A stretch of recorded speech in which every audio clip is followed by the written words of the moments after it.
does that. I'll ask these people. Can I have everybody's attention, please? These people to just stand up in place. Charles is already standing. Elwood is already standing. Chris, wave an arm. Where's Bill? Wave an arm, Bill. Okay, who else am I missing? Somebody else? Charles, David. You just raise your arm too. Okay. As we did last night, we want to carry on the tradition of having a special person who's meant a lot to Rev history, and this one escaped on us yesterday. We inducted into this small group Dr. Elwood Owens, and now I would like to induct Dr. Erick Nason as the history ambassador.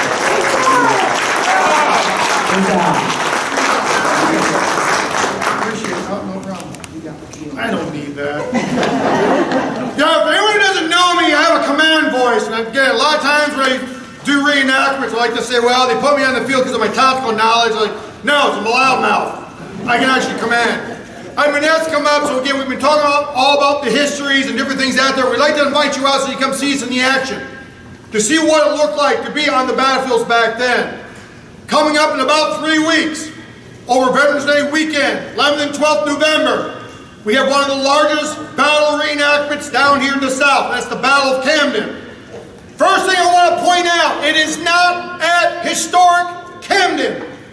Nothing against them. That's not where the field is. We were out at a place called 1208 Keys Lane. It is a private farm of over 550 acres. Why? It takes that much to fit us now. But out there on the scene, you'll have the entire Continental Camp, Crown Camp, 25 settlers, demonstrators, and 2 really big battles. Saturday afternoon, we are doing the Battle of Stonehill Ferry. The landowner is actually allowing us to dig a very large ditch and 2 full-blown redoubts. So we'll actually have as close, other than we can't make a quick river for the gunboats to come up and fire on us at the end of the battle, as close as we can. Sunday is the Battle of Camden. What we're also doing is on that Friday, on Veterans Day, while a lot of folks are doing these nice parades, we have a school program. Right now we have 2,600 students, teachers, chaperones, and parents are coming out to the site. Basically, they come in at 9 o'clock and they release the horde. Now, there's no round robin, you don't blow a whistle, you just let them loose. We have at least 20 to 30 different stations already set up for them. I'll be running the artillery battery because we have about, I don't know, we have boots with a 6-pounder, 4 or 5 3-pounders, couple mortars. We'll entertain the kids with that. But we're going to have, of course, yes, the baker will be there. That was one of the most critical questions we get about the event. Will the baker be there? Why, yes, he is. And he will be demonstrating baking. We're going to have blacksmiths. We're going to have seamstresses. Of course, in the camps themselves, we're going to see the soldier's life, whether it's a German Hessian, British regular, patriots, riflemen. We'll give them an opportunity to run around with wooden guns. We all know the kids, let them run around for a while. They'll feel good about themselves. But then on the actual event itself, you're welcome to come in to the site. There's a lot to be going on there. So if you want to see what a true battle, and it's not just see it, you get to feel it. As you know, Boots is known for causing minor earthquakes in South Carolina when she fires. You can smell it, taste it, you know, the smoke and everything. You get a better appreciation of what one of these battles truly look like here in South Carolina. Of course, as you go into December, that first weekend in December, we're going to have the tea party that we all encourage you to come out. And also on December 17th is Victory Day, that we'll also be doing down in Marion's Park. Then going into January, normally we go up north to Cowpens. This year, our unit, the 2nd South Carolina, working with the 33rd Regiment of Foot, are going to try to do an event at the Columns. We're going to try to get that place up because it was involved. And we, again, part of the 250th, we need to get more of our sites operational. In fact, last weekend, we were at Blackstocks. And this was the 2nd year, so we're trying to get Blackstocks into the normal reenacting lineup for the year. Then going into February, we have the American Heritage Festival located just south in Lake City. Basically, it's a very large event. You have everything from Rev War to everything else. It's designed to show American history through all the different conflicts. There's a lot of different things to see there. You can see that one on AmericanHeritage.com. If you're interested on the Camden site, it's southerncampaign1780.org. You get to see all different events, how to get in. I do recommend if you're coming to Camden in a couple weeks, pre-purchase your tickets. So all you gotta do is walk in, come for the day, because there's so much to do, it's gonna take a day to do it. There's also gonna be some fine people there for the 250th Commission. There'll be there from the Dollars American Revolution, some American Revolution. Oh, there's so much things to go on there. Oh yeah, there's gonna be a guy in the back selling books, especially if you look for Volume 5. Yes, Volume 5 will be there, so if anyone doesn't have the complete collection yet, not saying to throw another shameless plug out there, but yeah, I'm throwing another plug. Of course, the rest of the year, again, a lot of us in the reenactment community, we do work very much with the states and other, because we really also want to make sure that the story gets out there as part of the 250th. And we're the ones that do it. We're the ones who are going to take the field. To myself, I said Pat O'Kelly, we try to make sure it's as close to aesthetic as we can. So hopefully we see you on the field in a couple weeks.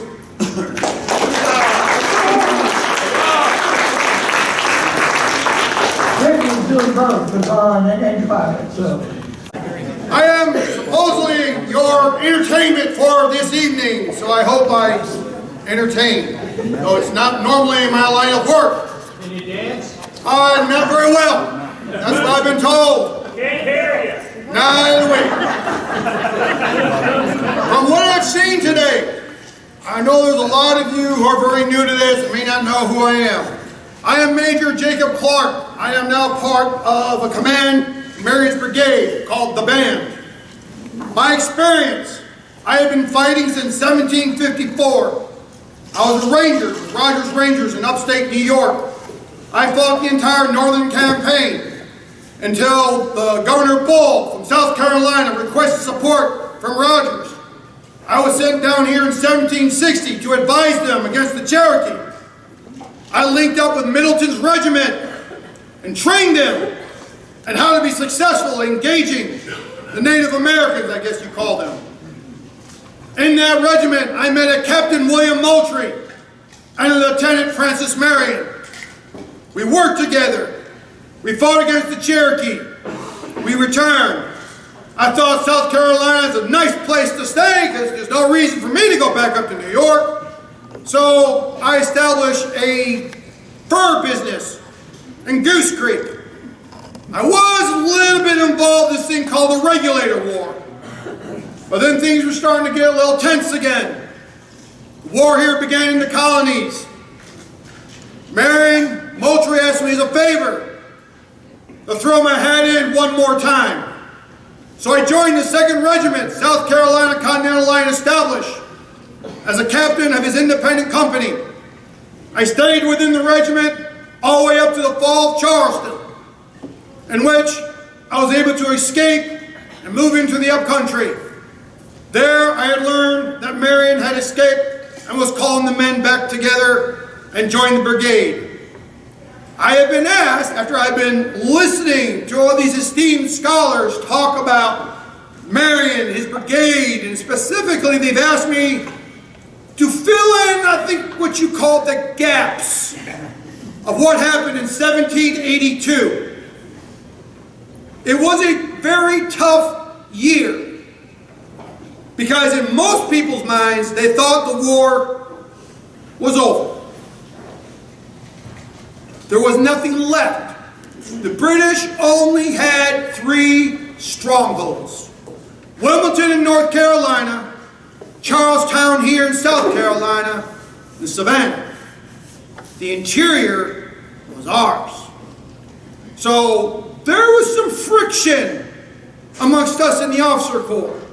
A lot of men thought it's just a matter of time, the war is over.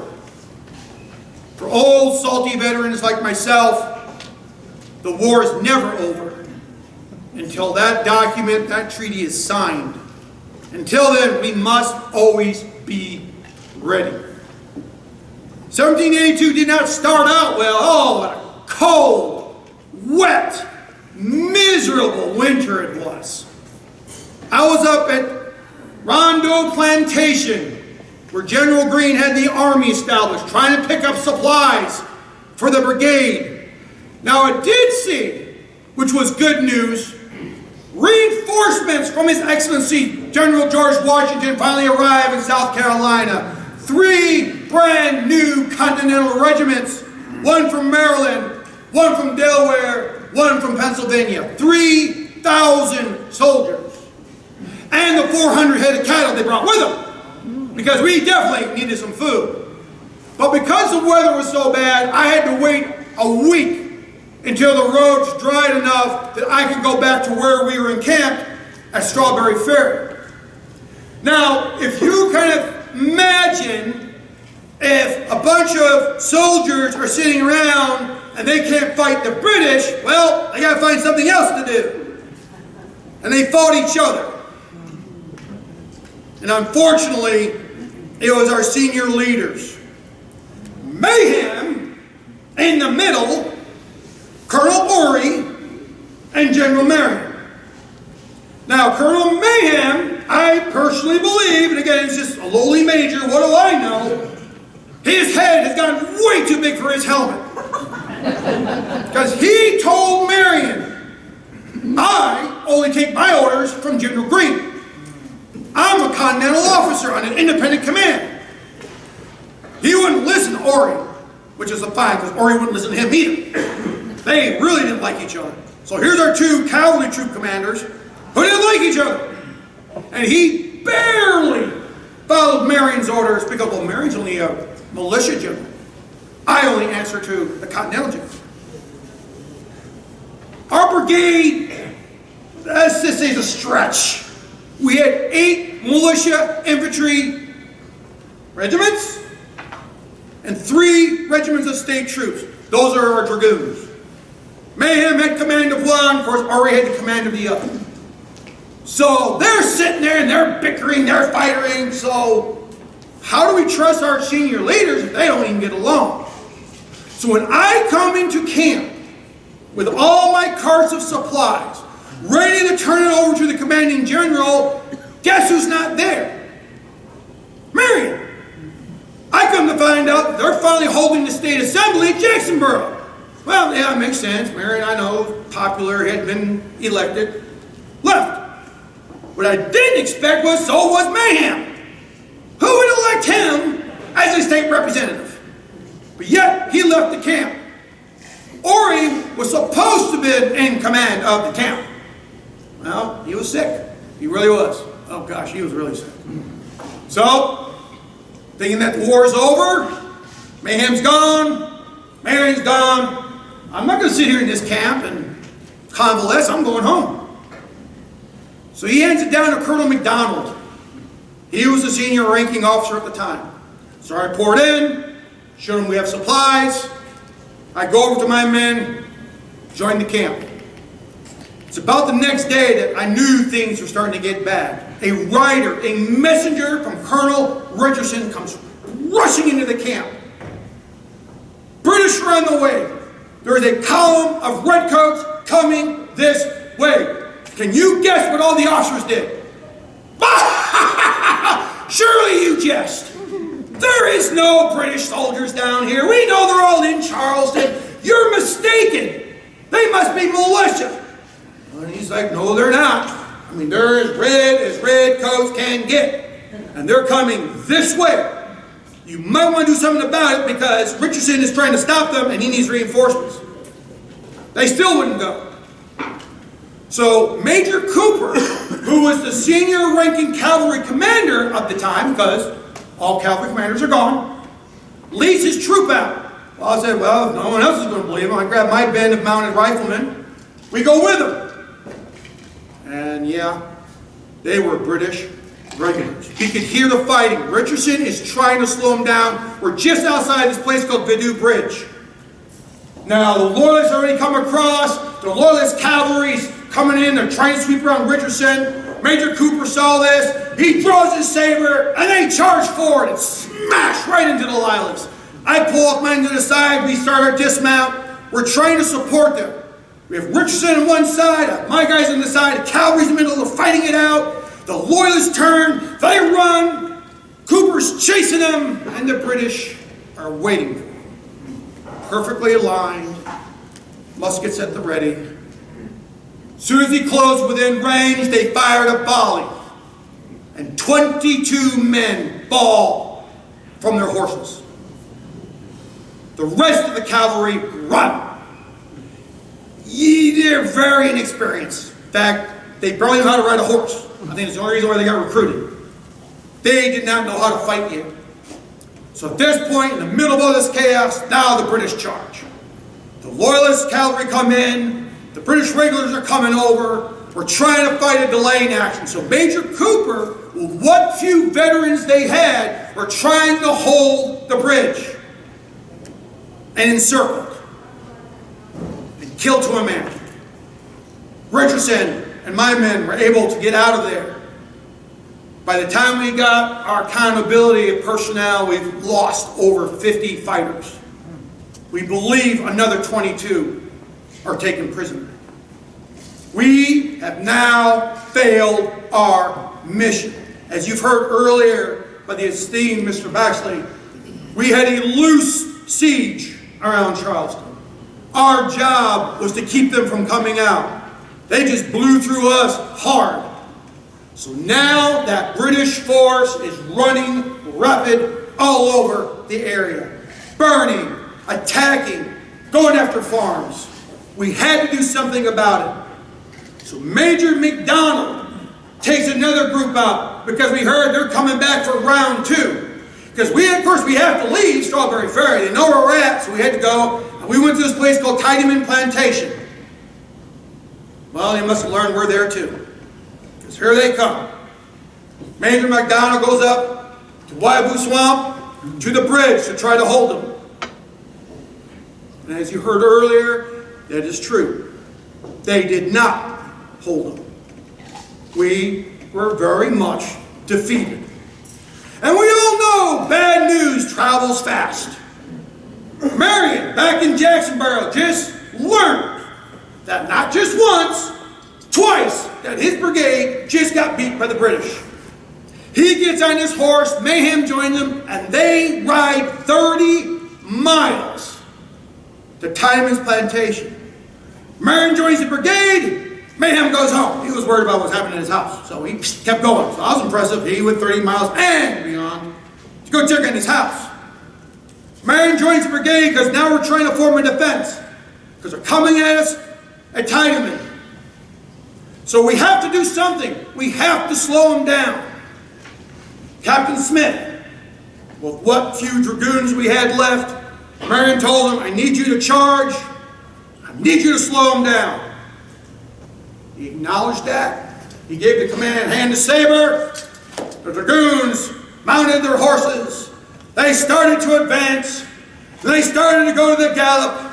The sword came up, and then he did this, and off. It appeared he lost his nerve.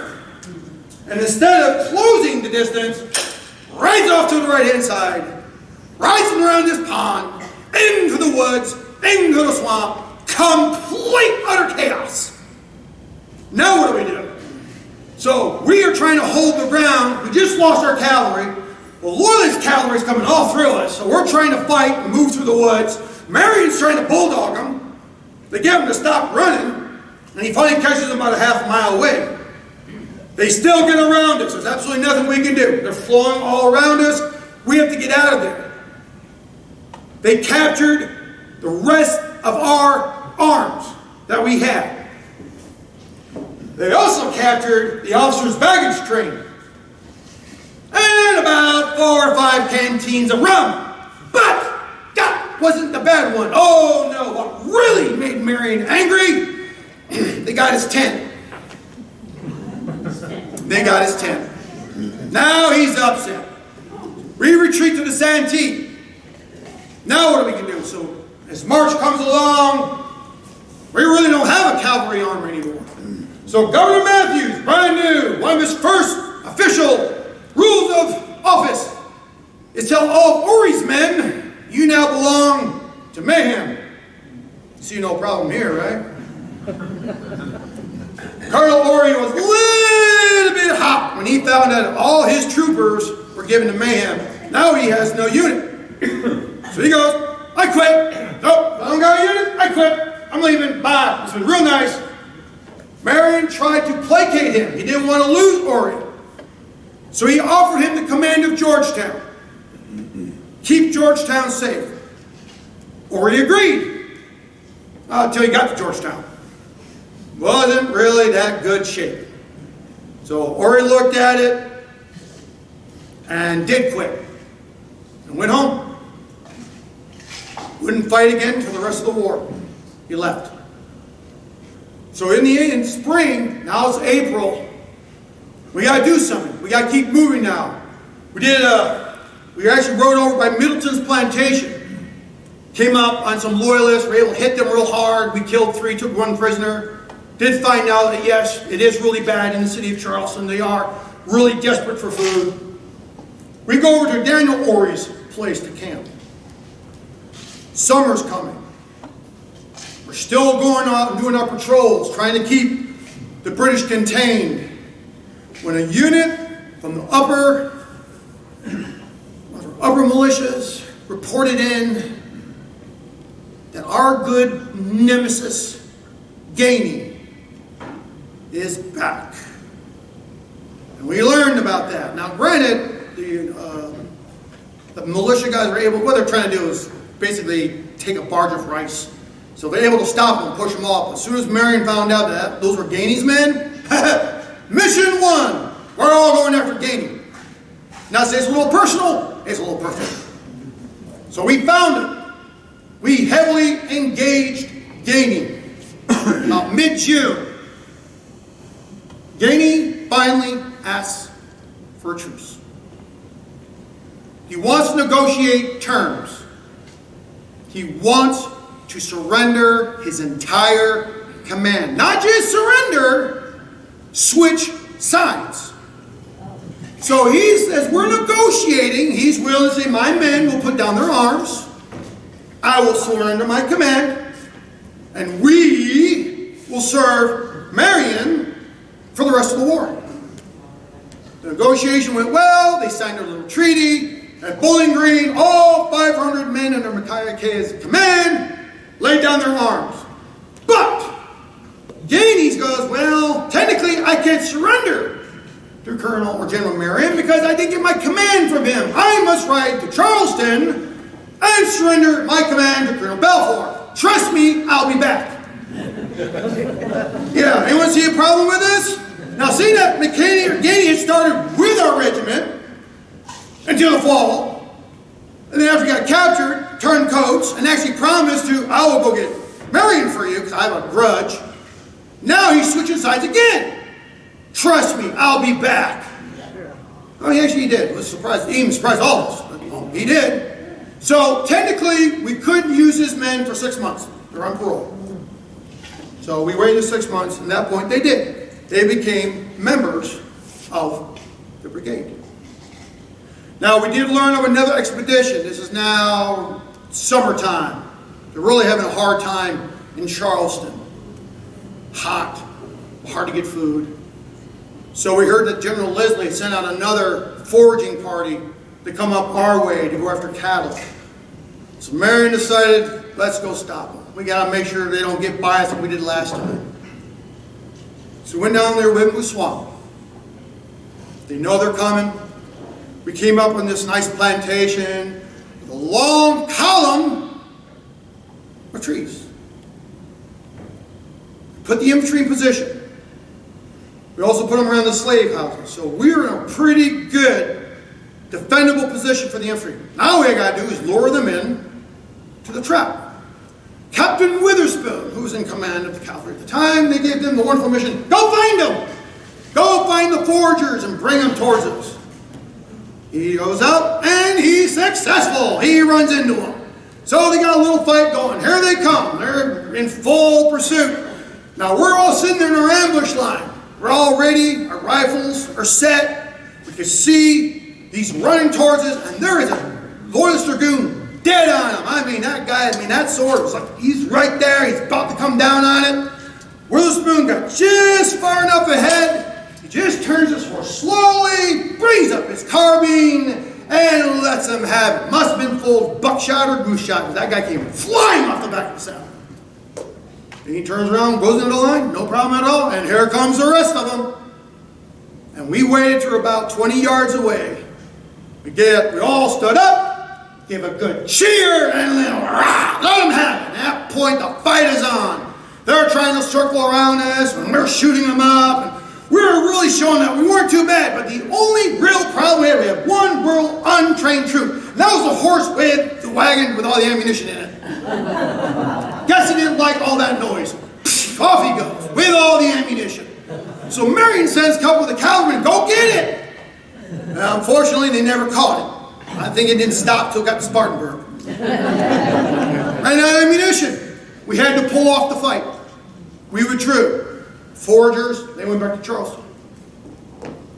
That was Marion's last fight. We're sitting in camp, and we're trying to plan, okay, what's our next move? What are we going to do? And he confided in me. He says, look around. There are no veterans left. You're it. All the veterans are either dead or gone. They're all citizens. And they have bled enough already. But if General Greene orders me to attack, I will. But if not, I am content to wait. Because at that point, he did strongly feel the British will evacuate. Marion is kind of one of those forgiving types, if you don't know him. And he even stated that if the British are trying to evacuate, I will protect them. Makes sense. How do you stop the war? Get rid of them. Let them go home. Marion's done. He would not leave that camp again until he learned that Charleston had actually fell. Now for me and my boys, well, we're not done. I asked permission to leave the command. To go report to General Greene, he gave his blessing. So me and my little band of fighters, as raggedy looking as we were, linked up and rejoined General Greene's army. And he put us right to work. It didn't take long to us. Well, we didn't get new clothes, though. That was nice of them. Probably because they had to burn the old ones we were wearing. We were assigned to a Colonel Leslie's command. The challenge was, again, the British are going out there. They're going to the islands, and we heard that they're doing foraging on Modesto Island. For us to go and assist them in stopping this. So we went with them down to Modesto Island, and sure enough, it was British Navy. They were landing on the island, they're going through, they're trying to get as much cattle. So, like we normally do, I laid my men into a wonderful ambush line. The colonel went out with his men to see if they can find them. After a little while, we saw some smoke in the distance. They go, oh, they must have found the boats. And then you hear the musketry fire, and here they come. They're running around the corner. Right behind them, a bunch of Royal Navy guys with their muskets firing away right until they got into our ambush. And we shot them all down. So we stopped that foraging party. Things again getting quiet. I mean, we're still trying to do our roving patrols. Now, up north, Andrew Pickens, Shelby, had learned that the Cherokee had come back in Georgia. So they left the upcountry to go deal with the Cherokee. Well, when we made that little treaty with Gainey, there was an exception clause. There are 3 loyalist commanders, and we are not supposed to show any mercy towards. Fanning, North Carolina, no mercy. Capture and kill on sight. Samuel Andrews from South Carolina. And this guy named Major Bloody Bill Cunningham. No mercy. Kill on sight. Problem is we can't find him. Well, we come to find out he's been hiding in Charleston. He escaped somehow. He's heading up country. He must learn that Pickens had left. That's ripe for the picking. So Greene didn't know what to do. So he sends my detachment, go get him. Go stop Bloody Bill before he starts causing this chaos in the north. What he did know was not all of Pickens' command had left. And Captain Butler and his company was waiting for him. And then when I rode in and said, by the way, Bloody Bill's up here. I had never seen a grown man salivate like that. He had a personal grudge against Bloody Bill because he had killed his father. He's like, okay, let's go get him. Using our nice network of friends, we were able to find Bloody Bill's camp. We waited towards dusk. We approached the camp, and as luck would have it, the sentry thought Butler was Bloody Bill and waved us in. It's like kicking over an ant's nest. As we poured in one side, all the loyalists poured out the other. It was a free-for-all. And what was bad was, Bloody Bill was in the camp. So how did the sentry know? I'm not going to ask. We're in there. So Bloody Bill gets on the horse, and off he goes. Well, so does Butler. Now, from what he told me afterwards, and I didn't see it, Butler's in hot pursuit. 2 really good horsemen. And of course, Bloody Bill's trying to do yellow fight, and he's shooting his pistols over his shoulder, and that ain't working. He's trying to draw his sword, gets knocked out of his hand by a branch. He rides all the way up to the Saluda River, jumps off his horse, and then dives into the river and starts to swim away. He rides up, and basically the guy yelled, "Better luck next time, you bloody bastard! You can't catch me!" Yeah, too bad he was right. We looked for a couple days, never found him again. Stayed quiet for the rest of the year to about December. And that's when the word finally came to us that the British are going to evacuate. The city will be ours. So it was determined on December 14th at the morning gun, we, as the advance party, would enter the city to take charge. My detachment, along with Colonel Lee's dragoons, and I think this guy you know is Mad Anthony Wayne, general type, 300 infantry and 2 6-pounders was the advance guard. We were to make sure there were no British or loyalists staying behind.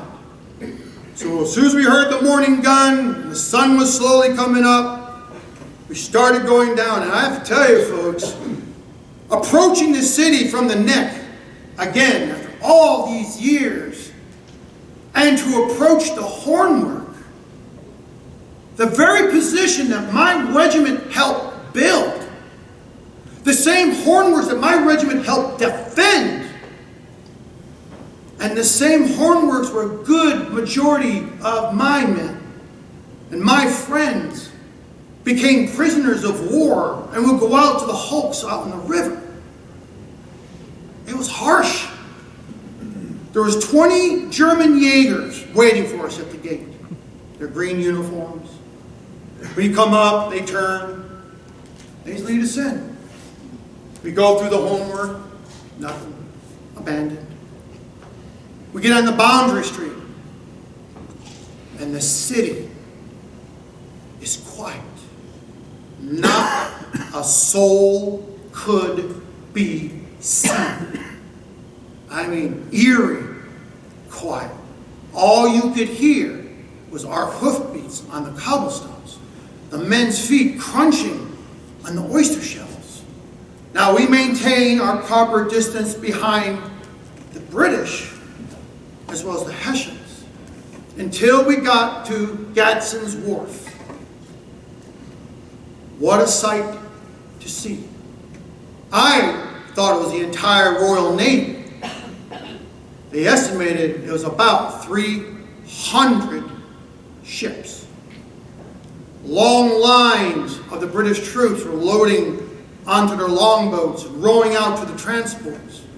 Now, not to say there might have been some trust issues, but there were a few of their frigates and man-of-wars, their guns were ran out pointing towards the city. I think they're a little worried that we would try to shoot back. Well, we had no intention to shoot back. We just wanted them to leave. So we cleared the rest of the city. Some of us ran and rode to the State House. I rode to our old home, the barracks. Nothing. So General Wayne pulls us all in. To us, we felt the city was safe. The city is clear. Enough so that the dignitaries could now enter the city. So my detachment, along with some of Lee's, rode back to the Hornwork to wait for the dignitaries to arrive. Group of very distinguished looking gentlemen at the front, of course. General Greene. Next to him, Governor Matthews. And what was near and dear to all of us, a friendly face which we haven't seen for years, General William Moultrie. So as they came through, of course, General Greene has an attachment of Lee's Dragoons as an escort. He could see how emotional we are to see our old commander, and actually said, "Can you be the escort for General Moultrie?" And we escorted him into the city. Now when we arrived, everyone's outside. What we learned was the British told them, no one comes out or we shoot on the city. They thought the civilians would take vengeance on the loyalists as they're trying to leave. That's why everyone stayed inside. Though we could see them looking out the windows. No one came out until they saw General Greene, Governor Matthews, Moultrie, the leading part of the army, as we came to not secure the city, but to return the city to the civilian government. So where the war began for us, in 1776, that wonderful hot day in June, it ended for us on December 14th, 1782. And thank you for your time. Well, that was resolving. If there's any questions, I guess I can bring some. Thank you, Eric. Anyone have questions for Eric? And am I understanding you, all of this happened after Yorktown? Which is Way the reason after they call it- Yorktown. Or else we never got those reinforcements that we got in January of 82. That's the only reason why they could come down. And 400 heads of cattle. Yes, sir. Bill Cunningham. I was under the impression that Marion got into a little controversy because Cunningham's wife was in Charleston and he allowed him to safe passage. Yes, he was able to get into the city, though I didn't know about it, but he was allowed in. Same with Fanning. Fanning was allowed to come through because there was some agreement going on, if you allow me in. So we allowed him in, but he tried to bring all his property and slaves with him. It's like, oh no, that's not part of the agreement. So yes, Cunningham did leave the city, but his wife stayed in the city. Fanning did get into the city. He did actually leave with the expedition, but his property had to stay outside. Ma'am. It's my understanding Buddy Bill Cunningham ended up in Alabama. He did really want to stay in South Carolina. So, yes, we believe he actually moved south after the war. Actually, like a lot of our members there, we found a good number of our regiment. There's a lot of new land in Alabama. So a lot of them took him. So yes, it makes sense he went to Alabama. What did you do until the Treaty of Paris was signed? At that point, we started our demobilization. A lot of the militia were allowed to go home. Marion would give his farewell speech to the troops. A lot of us were just at that point waiting to see what was going to happen. The British had left. We had heard that Wilmington had evacuated. We heard that Savannah had evacuated. The only city that not gave us concern was New York City. There were still 30,000 British soldiers. So we kept on wondering, all right, are we really done? Are we not done? What if the treaty doesn't go through? So some of us did stay in until actually we learned that the Treaty of Paris had actually been signed. That the war was officially over. Until then, we waited. So, the Continentals in South Carolina got to go home in May and June of '83. They marched north, and Nathaniel Greene stopped in Wilmington and got a big joie de feu, the gunfire, and a party, and then he marched on north. Yep. He was going to get a ton of land because he was a major general, and the son of a gun died shortly thereafter and had no choice to keep it, so. And it happens to a lot of them, which is part of it. Though after some of our, again, looking at the research, we actually had a few of our pensioners who were like 100 years old. At the end of the war, they were 100 years old. After all that. Eric, you say about 30,000 troops are still in New York? Yes, sir. How long did it take for them to get out after the troops? It took them a lot longer because when when you have 300 ships down in Charleston, well, they had to take them somewhere. So a good number of them went to Canada. And then after they got done dropping them off in Canada, they came down to New York City. They'll come to get us later at another war of 1812. Yeah, one more question on that. Now, a lot of the German Hessians, they decided to stay in America. Yes, sir. So, because they were like, didn't really have any rights to any land or anything back in Germany. So, And they're also on the losing side. So yeah, I'm sure their prince would have been very happy with them coming back. So a lot of them did stay, definitely in Pennsylvania, like I said, where Burgoyne's army and all his sessions went into. Only the officers would go home because, they're landowners, they're Landgrafs. Whereas all the individual soldiers, hey, they liked it here in the colonies, and there's a lot of opportunity now. They stayed. And of course, here in Orangeburg, there's a German community and Dutch. So they kind of found familiar faces and familiar languages. Any others? Sir? How did you make your ammo, your ammunition for your rifles there? For a lot of them, our rifles, we had our own lead that we'd have to cast for the most part. And then anything we captured, we'd melt down.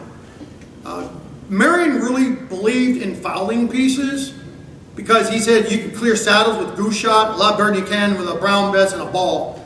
So we tried to convert everything to carry goose shot or buckshot or buck and ball. Just because, again, we're not cavalry by any stretch of the imagination. Do I carry a sword? Yeah. Is it for decoration? You betcha. Am I using it? Something bad is happening. I'm a rifleman. I'm going to get off my horse and I'm going to shoot. Same with most of the men. They'll ride up, fire, and get out of there. We will never charge dragoons, saber to saber. No. We have Horry's men for that. We have Man's men for that. We have other guys for that. Not us. So we would have to try to get and melt down the ball. Every one of us who had rifles, we had our own bullet holes. What did you do after the war? I retired back to my farm because my wife told me I had enough. Though I have to admit, she's the one who encouraged me to go back to fight in the first place. But I had a business to go back to. So I went back to my fur skinning business because furs were still very popular for hats. And, I got back into, and using some of the veterans who had worked with me in that area, we got back into the long hunting business. And we started again to sell our furs to different trading companies. France seemed to be very open to trade at that point, especially for furs, as well as venison. So we went back into business. Though I finally, my daughter forced me to go do my pension, and it was December 14th, 1812.